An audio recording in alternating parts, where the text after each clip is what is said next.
પોરબંદરમાં એક મંડપ ધરાશાયી થઈ ગયો છે અને એક વ્યક્તિનું મોત નીપજ્યું। ચોપાટી ગ્રાઉન્ડમાં રામદેવ પીરનો મંડપ ધરાશાયી થયો।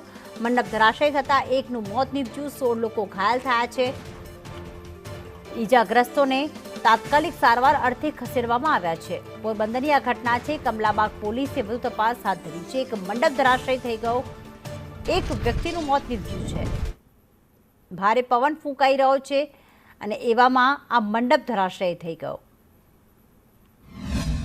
હું આજે સવારના અહીંયા ભાવસીજી હોસ્પિટલ થી મંડપના દર્શન કરવા રોડ ઉપર ઉભો હતો ત્યારે આ મંડપ કોઈ પણ પ્રકારે એક ફેર ઉભો થઈ ગયો, પાછો બીજી સાઈડ પડી ગયેવામાં આવેલ છે અને આ મંડપને પડવાથી એક જણાનું મૃત્યુ થયેલ છે અને 15 થી 20 જણા ઇન્જર થયેલા છે, ભાવસીજી હોસ્પિટલમાં દાખલ છે।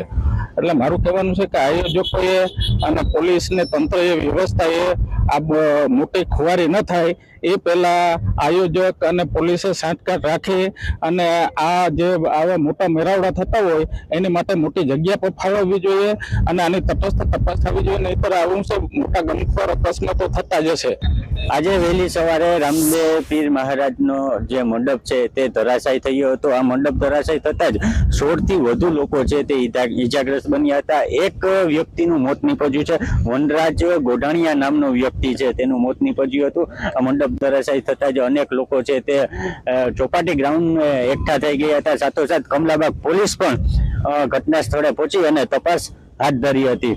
વાત કરીએ મંડપ ધરાશાયી થવાનું તો લોકોમાં ચર્ચા છે કે આ મંડપ ધરાશાયી થવામાં કાં તો આયોજકોની ક્યાંક ખામી રહી ગઈ હોય અથવા આ અકસ્માત હોવો જોઈએ।